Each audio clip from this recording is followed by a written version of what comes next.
Muy buenas tardes a todos y todas. Bienvenidos a nuestra serie de webinars, abordaje multidisciplinario de condiciones crónicas en la atención primaria. En breve estaremos comenzando, pero le invitamos que todos puedan presentarse por medio del chat y nos puedan compartir de dónde son, su especialidad, y el rol, o el lugar donde trabajan, ya sea una clínica, una práctica privada o una organización.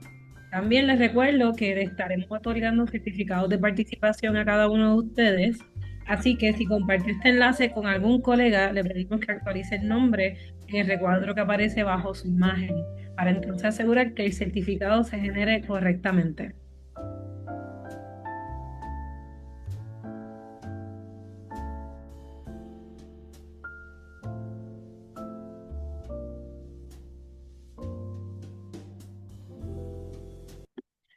Ahora, ya que son las 3, vamos a dar un poquito del comienzo de nuestra presentación.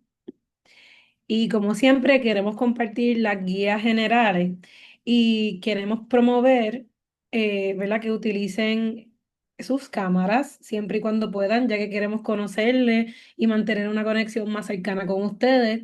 Durante la sesión pueden participar escribiendo en el chat en cualquier momento, y para compartir sus preguntas o comentarios también lo pueden hacer por el chat. Además, les recordamos que este webinar está siendo grabado únicamente con fines educativos.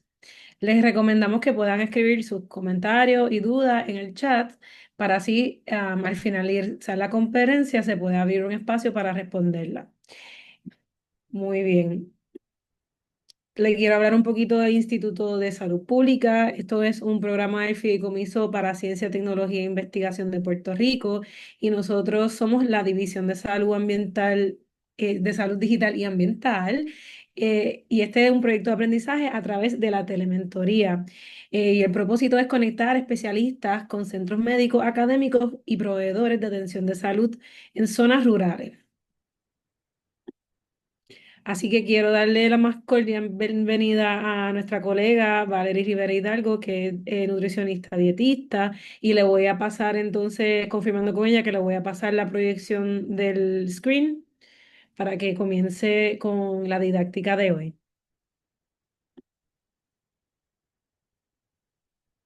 Buenas tardes a todos. Por favor, si me pueden confirmar de que pueden ver pantalla. Estamos bien. Ok. Sí. Pues agradecida, ¿verdad?, de la oportunidad de poder estar con ustedes nuevamente, brindando un poquito de la importancia de la nutrición en nuestros pacientes y hasta en nosotros mismos. El tema que estaremos discutiendo en el día de hoy será, antes de referir a nutrición, qué intervenciones nutricionales podemos hacer que sean claves para nuestro paciente con sus condiciones crónicas. Habrá una sección de preguntas, pueden en lo que ir escribiéndolas en el chat, y también habrá una discusión de un estudio de caso al final para ¿verdad? Aplicar lo aprendido en la tarde de hoy.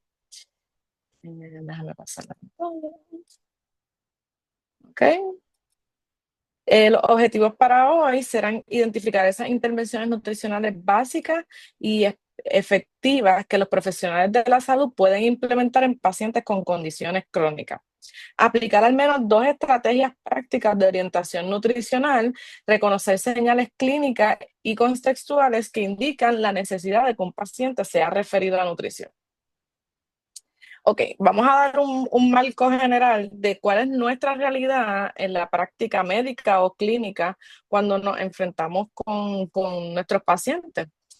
Muchas veces pues tenemos poco tiempo en consulta, sabemos que estamos monitoreados por un tiempo y hay un tiempo específico, las citas están bien largas, así que queremos darle la mayor calidad de servicio a nuestros pacientes. En algunos casos tenemos pacientes que simplemente no tienen interés de recibir una educación adicional o que sea el recetarle medicamentos, o pues la razón principal por la que vino. Y puede que en muchas ocasiones, que para eso están estos tipos de recursos, que es la falta de herramientas prácticas para poder darles a nuestros pacientes. Esto lo que puede hacer es que lleva a que nuestros pacientes aumenten el riesgo de complicaciones, que eso es bien importante. Ya llega un momento dado que pues ya nuestros pacientes tienen sus condiciones y nosotros pues no vamos a sanarlos, ¿verdad? Vamos a tratar de que no se sigan complicando. Así que vamos a tener esas condiciones estables y evitar esas complicaciones. Ese es nuestro objetivo en pacientes que ya tengan condiciones crónicas.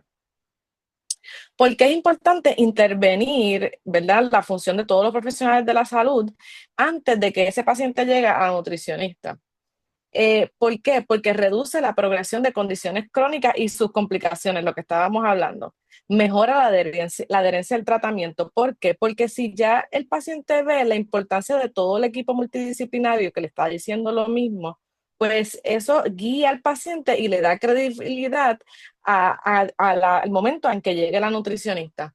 Así que refuerza el trabajo interdisciplinario y muy importante, no es que vamos a sustituir a un nutricionista, ¿verdad? Porque como dicen por ahí, al César lo que es del César, pero sí lo potencia, que es lo que estamos hablando. Le damos esa credibilidad a ese otro profesional dentro del equipo multidisciplinario. Ok, ¿cómo lo vamos a discutir? Vamos a discutir diferentes condiciones crónicas que vemos en práctica constantemente, las más que se repiten, y qué cosas vamos a enfocar y le podemos decir a los pacientes con estas condiciones. Puede que muchas de ellas se repitan o que nuestros pacientes tengan más de una que le apliquen todas estas recomendaciones. La primera, pues va a ser pues diabetes, ¿verdad? Que a lo mejor tenemos una gran población de nuestros pacientes con esta condición. ¿Qué le podemos recomendar? Lo primero es que le vamos a recomendar evitar todo tipo de bebidas azucaradas. Y explícitamente, además de decirle bebidas azucaradas, es importante decirle refresco, que eso ya ellos automáticamente lo saben porque eso ya se ha educado bastante sobre eso. Pero algo que subestimamos mucho es los jugos. Así que le vamos a decir, mire, los jugos tienen el mismo efecto que el refresco en la sangre y en su azúcar. Así que eso hay que eliminarlo. Refresco, jugo, batida, todo lo que sean líquidos, alimentos en líquidos, ¿verdad? Siempre vamos a preferir que el paciente consuma los alimentos. ¿Y qué vamos a promover también? Pues el consumo de agua, el de porciones controladas de carbohidratos, que eso es muy automático en pacientes con diabetes. Y lo que vamos a resaltarle es que la cantidad del medicamento en nuestros pacientes, por ejemplo, la insulina, es dependiente de la cantidad de carbohidratos y de azúcar simple que el paciente consuma. O sea que a mayor cantidad de azúcar, mayor cantidad de insulina. Y los pacientes muchas veces lo que no quieren es, ¿verdad? Seguir inyectándose un medicamento. Así que desde el inicio hay que empezar a explicarle al paciente que en pacientes con diabetes, ¿verdad? Que la nutrición es parte del tratamiento. Ok, ahora vamos a explicarle ok, en lugar de sustituirlo por, ¿verdad? ¿Qué le vamos a decir al paciente? Dice, en lugar de seleccionar pastas o pan blanco, que sea algo más visual y sencillo para el paciente, le vamos a decir, mira, vamos a tratar de escogerlo de color marrón. ¿Por qué? Porque los marrones son los que mayor fibra normalmente tienen, así que menor impacto en sus niveles de azúcar en sangre. ¿Verdad? Así que menos, en lugar de las cosas blancas, pasta, pan blanco, vamos a escogerlo de color marrón, que son los integrales. Los jugos y los refrescos, como estábamos hablando ahora, para este paciente que se le haga menos difícil hacer esta transición, le vamos a recomendar que pues, obviamente consuma agua, aguas carbonatadas es una opción. Y el jugo, si le gusta tanto el jugo, pues que mire, que empiece a intercambiarlo por la fruta. Y eso es una manera de añadirle mayor nutrientes a los pacientes y de que el impacto que tiene el jugo solo es mucho menos cuando es con la fruta. Así que para un jugo necesitamos a lo mejor 4 chinas, pero solamente cuando el paciente se la come una, así que el impacto en sus niveles de azúcar va a ser menor. Ah, y otra cosa, muchas veces los pacientes subestiman el poder de la Sprite o de la 7-Up. Así que hay que decirles también que eso tiene el mismo efecto que si tomaran una Coca-Cola, una Pepsi o un jugo. O sea, tienen el mismo efecto en sus niveles de azúcar. ¿Qué deben hacer? Pues cambiarlos entonces por agua. Ahora vienen muchos sparkling waters con poca cantidad de azúcar o ninguna. Así que una manera de que el paciente pueda empezar a transicionar. Ok, próxima condición, hipertensión. Aunque no lo crean, que muchas veces un paciente, aunque se diagnostique con hipertensión, no se refiere muy rápidamente a nutrición, pero un paciente que se beneficiaría muchísimo de la intervención nutricional. ¿Y qué vamos a enfocarle? Pues lo que están diciendo ahora todas las guías, ¿verdad? El disminuir el sodio de alimentos procesados sobre todo, el tenerle un ojo a aquellos condimentos, a los guisos cuando comemos fuera, la carne guisada, el arroz guisado, todas esas cosas cuando comemos fuera tienden a tener mucho más sodio ¿verdad? Cuando comemos cosas a la plancha con un poquito menos de guiso. ¿Qué vamos a promover? A mí me gusta utilizar lo que es la técnica del supermercado, que lo puse ahí, que a lo mejor la han escuchado, que es como el layout del supermercado. Normalmente, si usted se imagina entrando a su supermercado favorito, cuando usted entra, que entra lo primero que va a encontrar son las frutas, los vegetales, las cosas frescas. Y eso está en un extremo del supermercado. Cuando usted mira y pasa por todo el alrededor hacia afuera, normalmente hay alimentos más frescos que los procesados, que los ultraprocesados que normalmente están en las góndolas. Así que, ¿qué le podemos decir al paciente? Mira, trata de cuando vayas al supermercado que la mayoría de las cosas que tú escojas en tu carrito sean de lo de alrededor del supermercado y lo mínimo sea de lo del centro, porque es una manera de que visualmente el paciente sepa dónde están ubicadas y qué seleccionar. Que vamos a resaltarle también que la reducción de sodio en la ingesta de alimentos sí impacta directamente los niveles de la presión arterial. Ok, entonces, en lugar de sustituya por, vamos a eso ahora. ¿Qué le vamos a decir? Esta foto me la robé de Facebook. Dice, comprar comida afuera. Mira, la realidad es que muchas veces los pacientes no lo piensan, pero una combinación china tiene mucho sodio, demasiado sodio. Y yo sé que es una comida económica, que sirve mucho y que culturalmente pues es fácil, es accesible. Pero es entonces mudar al paciente a de que en lugar de comprar comida afuera, que con el costo de vida, ¿verdad? Intenten comer más en casa. ¿Por qué? Porque hay mayor control de los condimentos, ¿verdad? Y ahí reducimos la cantidad de sodio. En lugar de comer alimentos ultraprocesados, que vamos a definir lo que vamos a decirle fácil al paciente, jamonillas, hot dog, salchicha, todas esas cosas que vienen enlatadas, normalmente eso lo usamos ¿para qué? Para sustituir las proteínas. Pues mira, vamos a decirle entonces al paciente que en lugar de esas carnes enlatadas, las prefieran entonces frescas o en su forma natural, que pues vienen congeladas o vienen frisadas que diga, en nevera, en el supermercado, que si se acuerdan de lo que les dije del layout del supermercado, casi siempre están pues al final de, del, ¿verdad? De la góndola. Y ahí entonces entrarían las pechugas, las caderas, las chuletas, que preferiblemente no sean ahumadas, que sean las frescas. Y es una manera entonces de que el paciente vaya disminuyendo el consumo de sodio. Y es una recomendación que el paciente la puede aplicar rapidísimo, si desea. Ok, ahora tenemos la obesidad, que la obesidad sí es una enfermedad crónica. ¿Y qué vamos a promover con estos pacientes? No vamos obviamente, estigmatizar, tenemos que tener mucho cuidado con eso, porque todos tenemos espejos en nuestra casa y sabemos, ¿verdad?, cómo nos vemos y muchos pacientes trabajan con su salud mental por la obesidad. Así que vamos a recomendar, no es importante no recomendar dietas restrictivas. ¿Por qué?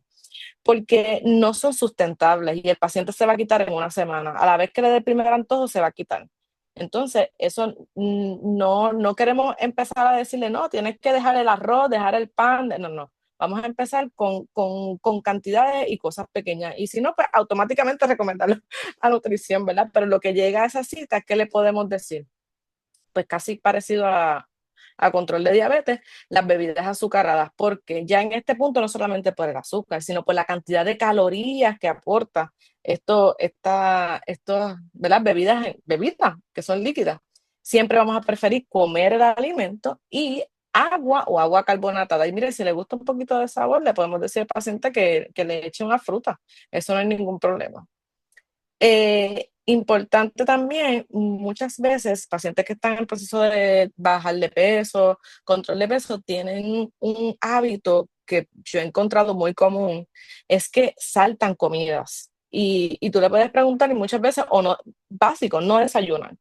Así que podemos empezar por ahí. Mira, trata por lo menos de desayunar, qué sé yo, 1 o 2 huevos, ¿verdad? Lo que el paciente le guste, pero es importante el establecer una rutina y un horario para que entonces ese cuerpo empiece a acostumbrarse de que va a recibir un alimento y promover esa pérdida de peso.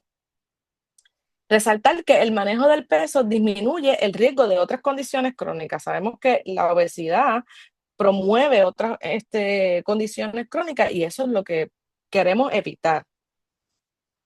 Pasamos a la próxima, que está renal, ¿verdad? Todos pacientes, aquí incluye pacientes en CKD. Vamos a enfocarnos principalmente en ellos. ¿Qué le vamos a decir a estos pacientes? Pues mira, hay que evitar el exceso de sodio y proteína.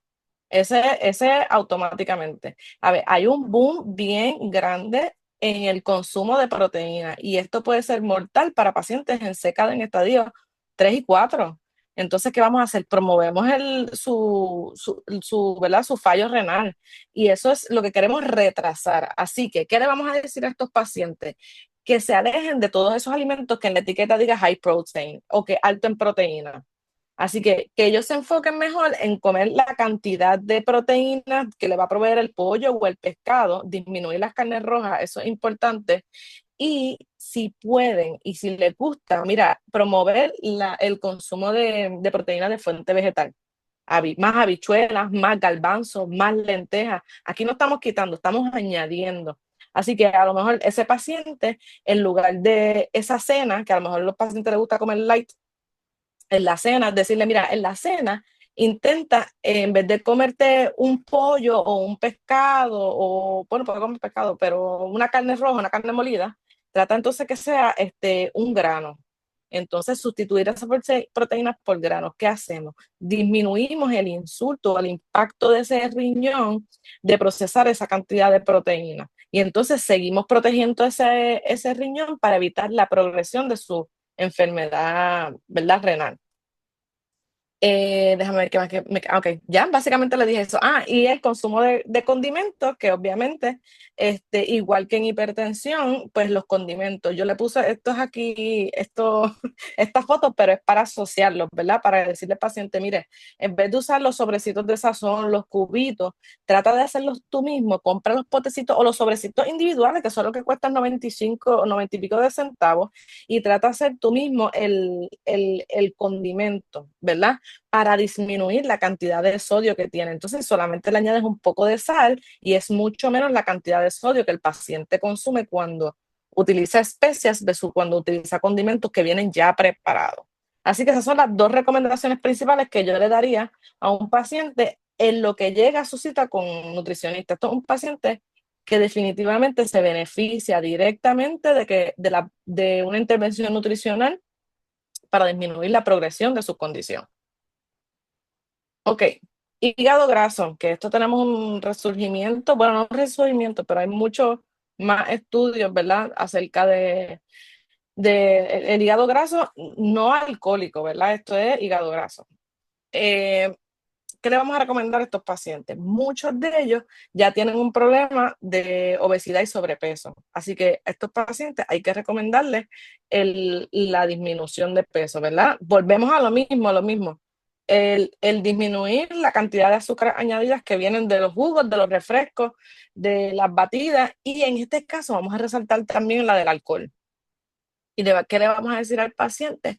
Que añada café negro en vez de café con leche, en vez de añadir azúcar. Esto es bien importante. El café negro tiene muchos beneficios de fitoquímicos para ayudar al hígado y el consumo de agua. Así que esto es lo que le vamos a recomendar a los pacientes, que disminuyan por completo, ¿verdad? Estas bebidas azucaradas porque promueven, ¿verdad?, esa formación de grasa en el hígado y consuman más café y agua. Eso ahí no está tan mal el café negro.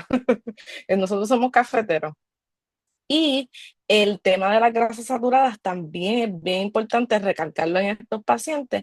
Las grasas saturadas, que los pacientes piensen que es toda la grasa que venga del animal. Entonces dicen, mira, toda la grasa que venga de animal, esa me la tienes que sustituir por la grasa que viene de las plantas. Y le pueden decir muy fácil, aceite de oliva, nueces, aguacate.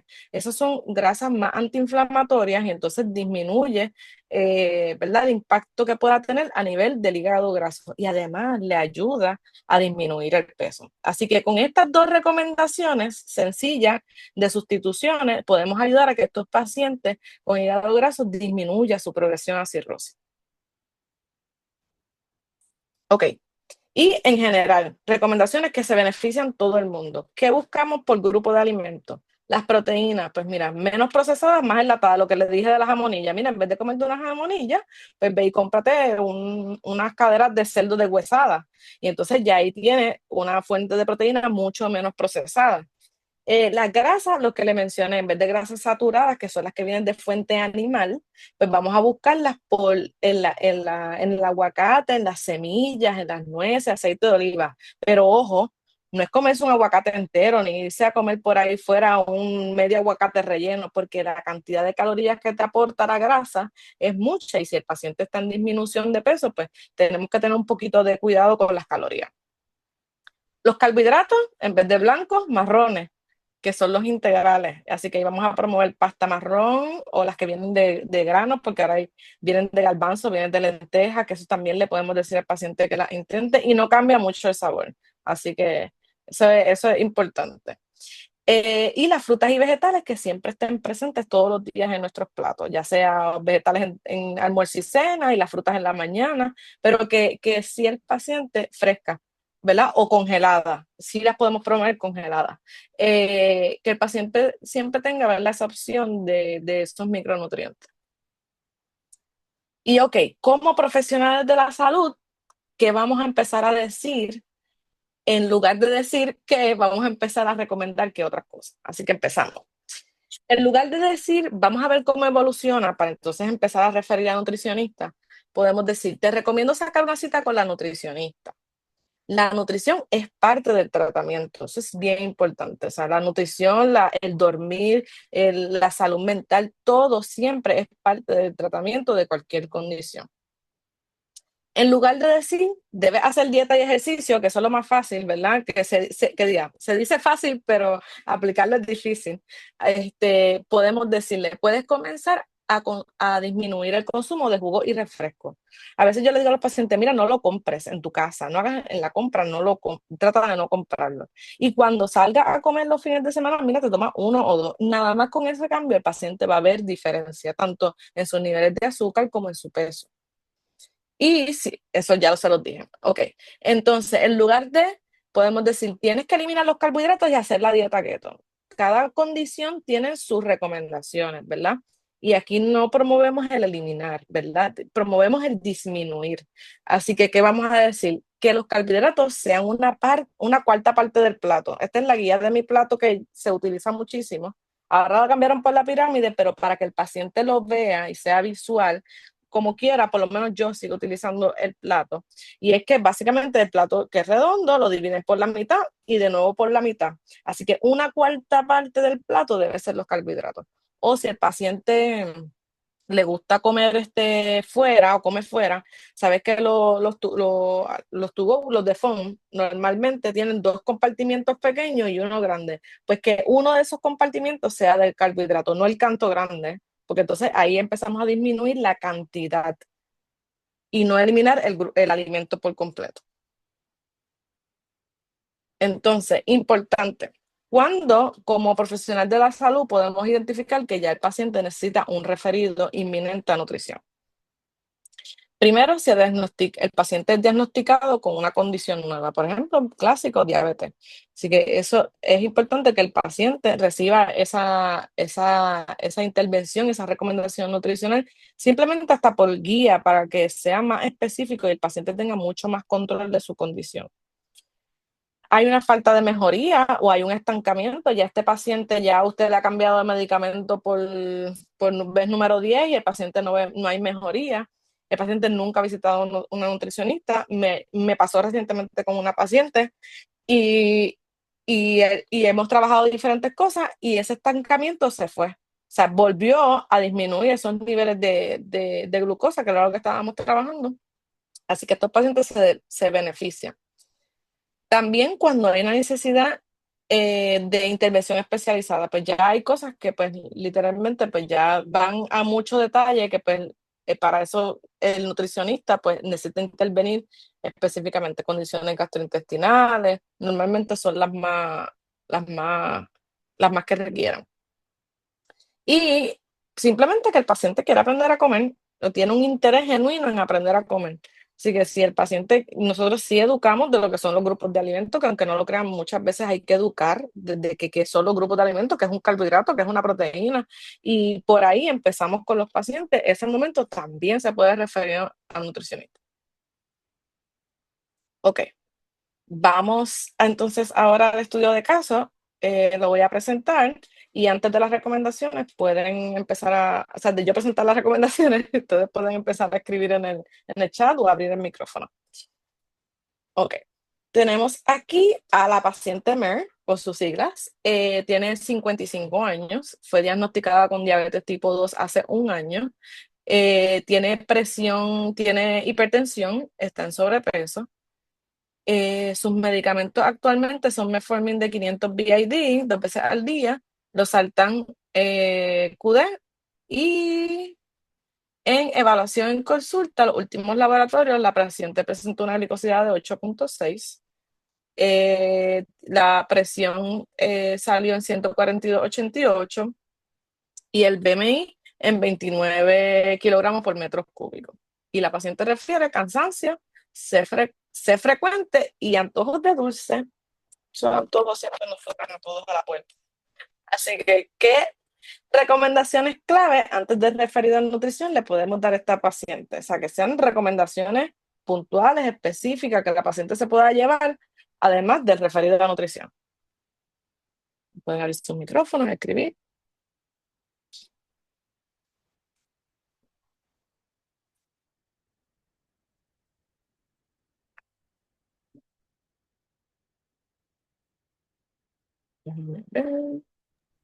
Puede levantar la mano si quiere hacer una pregunta o comentario. También pueden hacer uso del chat. Voy a mirar por aquí rapidito a ver si hay algún comentario. Hasta el momento no hay comentario. Sí. Agua antes de Ujú. comida, 0,5 onzas de agua por libra por peso. Nueces como snack, dice nuestro compañero Ricardo Piñero. Eh, Súper, me gusta esa recomendación. Ujú, El doctor Carlos Avilés Reyes dice bajar de peso. Y Jennifer ujú. Hernández dice aumentar actividad física y o incorporar ejercicio. Y también se incluye tomar agua. Agua, correcto, yo le diría lo mismo. Muchas veces primero yo le preguntaría, ¿verdad? ¿Qué es lo que está haciendo? Porque no podemos dar recomendaciones que sean después vagas y no sirvan para nada. So, esas recomendaciones son muy asertivas. Puede incluir merienda, pero esta paciente básicamente está trabajando y vamos a ver. Ok, lo primero ya lo dijeron. Disminuir todo lo que sea líquido, tomar mucha agua, aumentar la actividad física, correcto. Disminuir bebidas azucaradas y sustituir por agua. Nada más con esto le aseguro a usted que va a bajar de peso la paciente. Le aseguro. Y sus niveles de azúcar van a aumentar, o sea, van a disminuir, perdón. Ok, próximo. Lo que les dije, intercambiar alimentos integrales. Muchas veces en la rutina de vida, el paciente pues pasta regular por pasta integral o de granos, que ya las hemos mencionado, igual que los panes, las plantillas, que ahora vienen más altas en fibra, son opciones que le podemos recomendar al paciente. Disminuir el sodio también porque tiene la presión un poquito alta. Evitar alimentos enlatados y entonces y listos para ingerir, porque muchas veces ya vienen ya estos alimentos preparados que uno los trae en el freezer y después los pones en el microondas y esos alimentos normalmente tienen mucho sodio para preservarlo. Así que por ahí esa le podemos decir al paciente también. Actividad física, que todo el mundo lo dijo, pero ¿cuánto de actividad física? ¿Alguien me dice qué le podemos decir a esta paciente que nunca ha hecho actividad física? Nada, ella trabaja básicamente, o sea, tiene un trabajo de escritorio, o sea, trabaja sentada todo el tiempo, nunca ha hecho actividad física. ¿Qué ustedes les recomendarían? Caminar, Ujú. Como dice, correcto, sí. Exactamente, yo le diría lo mismo.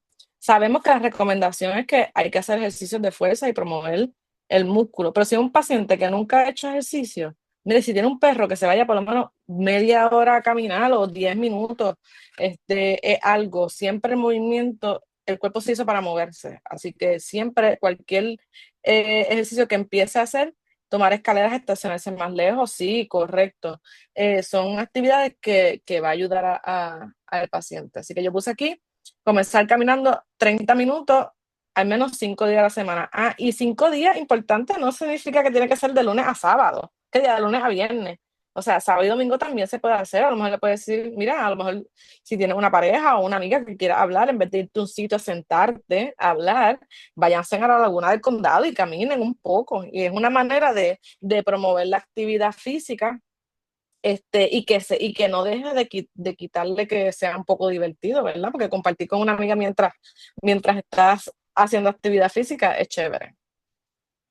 Y, déjame ver exactamente. O sea, porque la paciente está en sobrepeso, no está en una obesidad, ¿verdad? Severa, que no pueda, que no pueda empezar a integrar, ¿verdad? Otro ejercicio, así que sí, caminar es una opción y en los budgets. Ok, y por último, pues referir a la nutricionista. Como el diagnóstico fue hace un año, todavía es muy probable la paciente tiene dudas y preguntas de qué combinaciones hacer para que evitar que ese azúcar le suba, control de porciones, conteo de carbohidratos, que son carbohidratos simples versus complejos, o que eso son cosas que nosotras como nutricionistas en consulta, pues le explicaríamos a esta paciente para que se beneficie y empiece a disminuir un poco esa A1C y el peso. Ok. Y esta frasecita me gustó. Dice, educar, motivar y guiar al paciente desde la primera consulta sí marca la diferencia. Cualquier educación que uno o recomendación, si el paciente en algún momento dado le va a calar, ¿verdad? Y se va a recordar de las palabras que nosotros le podamos decir. Cada paciente va a su ritmo, ¿verdad? Decide en el momento que entiende, pero es importante que no nos quitemos de educar. Así que sección de preguntas, dudas, algo que quieran. Quiero recalcar, o, ¿verdad? Ujú, Si algún comentario que nos compartieron en el chat, hablaron también de utilizar el smartwatch y no sé, Ricardo Piñero, si quisiera especificar lo que es la zona 2 y 3 en el smartwatch para aquellos que no lo conocen, lo puede hacer ahora, o lo puede escribir. lo puede escribir. Sí. Saludos, buenas tardes, Ricardo Piñeiro aquí. Nada, zona 2 y zona 3, lo que le estamos diciendo es que mucha gente tiene smartwatches y no los usa a su capacidad completa. Este, y sí, entiendo que tienen que aprender a utilizarlos y saber medir lo que es su pulso. Yo le digo a mis pacientes que la, si todos conocemos el ejemplo de la persona que va a estar caminando en la pista, hablando con la comadre por teléfono, Ujú, sin pararle a hablar por teléfono, con oraciones larguísimas, que ni siquiera se coge un break para coger aire, que esa persona en realidad está básicamente perdiendo el tiempo, no está en la zona de ejercicio correcta. Uso mucho ese ejemplo porque es algo con lo que nos podemos relacionar muchos. Este, la, y lo que es zona 2 y zona 3 pues lo que hacemos es un cálculo de lo que es 200 para hacerlo de la manera más fácil, es 220 menos la edad, es lo que es el 100% teórico de la capacidad cardíaca de una persona. Ese es el número el 100% de la capacidad cardíaca de la persona. Y a eso medimos lo que es el 60 a 70% de zona 2. Zona 3 es del 70 al 80% de ese número. Y con eso calculamos las zonas en las que debe de ejercitarse. Si se está ejercitando por encima de zona 3 o ya está en zona 4 o zona 5, yo le explico, mira, eso es para competir, eso es para atletas, es ujú, para la gente que está buscando performance atlético, no es para lo que están buscando mejorías cardíacas, mejoras cardiovascular o mejoras en el porciento de grasa corporal. ujú. Yes. Yo como médico les pregunto, este, el motivo por el que estoy aquí, porque soy bien fan de lo que es nutrición, ejercicio, todo esto. Y lo que estoy buscando más que nada son, herramientas para cómo yo explicarle a mis pacientes. Ujú. Este, la, cómo yo le explico a mis pacientes lo que es las diferentes clasificaciones y, ¿verdad? ¿Y qué herramientas usan ustedes para hablar de lo que son la clasificación NOVA a los pacientes? ¿Qué herramientas yo puedo utilizar o qué herramientas ustedes me recomiendan para utilizar a explicarle a los pacientes esto? Eh, Todo lo que sea aplicable es la manera más sencilla, ¿verdad? De poder explicarle al paciente y en cualquier nivel de educación. O sea, cuando ya lo podemos aplicar, como el ejemplo que acabas de decir, de que si tú estás caminando y puedes hablar, todavía no estás en esa zona. Así que es una manera es la manera que yo siempre utilizo para explicarle las cosas a los pacientes, que sean cosas aplicables. Por ejemplo, de los refrescos que acababa de explicar, mira, en vez de los fines, en vez de todos los días, por lo menos los fines de semana. Y no estoy muy segura de lo que quiere decir lo del NOVA, si me pudiera hablar un poquito de eso, eh, que NOVA es la estaba... clasificación de alimentos en base a lo que es procesado, no procesado y Ah, ya, ultraprocesado. sí, sí. Ok, ok. Procesado, ok.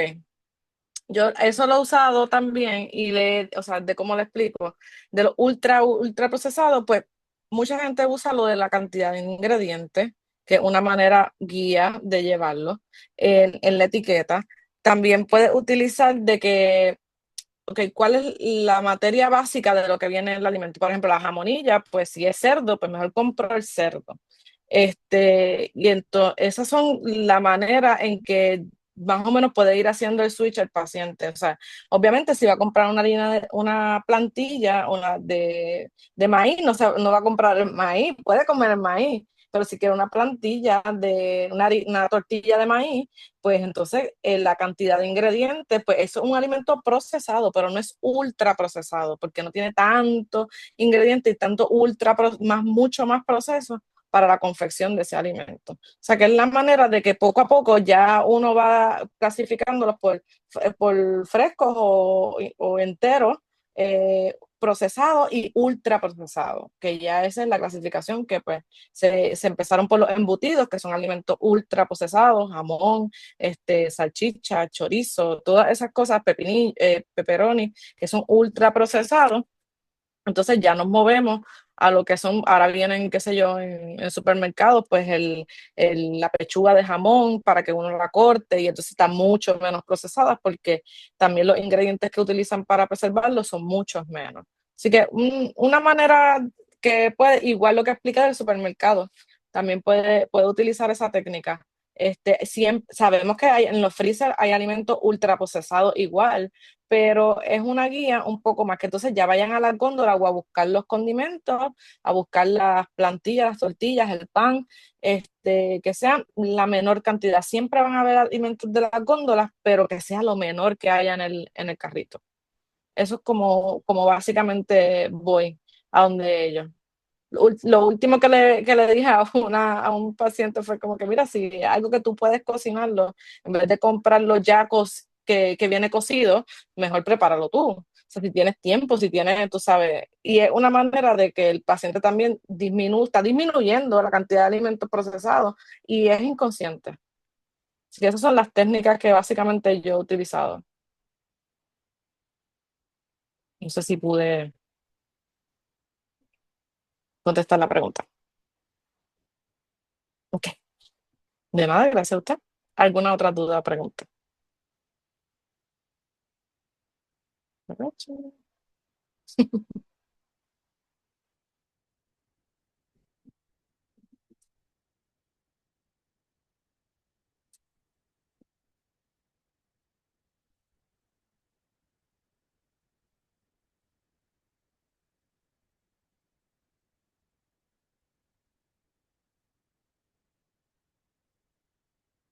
Sí, vi el comentario aquí, Ricardo, exacto, 150 es la meta. Y lo que estaba diciendo, puede ser sábado y domingo, no tiene que ser de lunes a viernes, porque sabemos que muchos pacientes, pues su rutina de la semana es más complicada. Así que eso es una buena recomendación también. Ujú.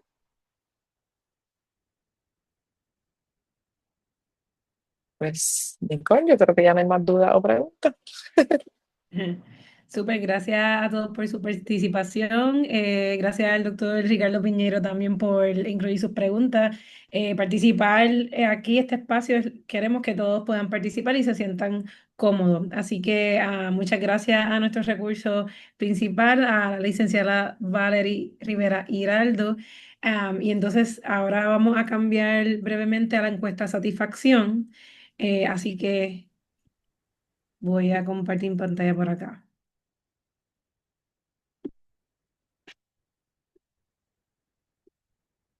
Muy bien, se supone que puedan ver todos mi pantalla y a la vez puedan ver el cuestionario de satisfacción. Por favor, si puede contestarlo, lo puede ver automáticamente en pantalla o si no puede ir directamente a la parte de polls y ahí le va a salir el cuestionario. Voy a dar un tiempo para que entonces puedan ir llenando esa información y mientras llenamos esta información, yo le voy a dar algunos anuncios importantes.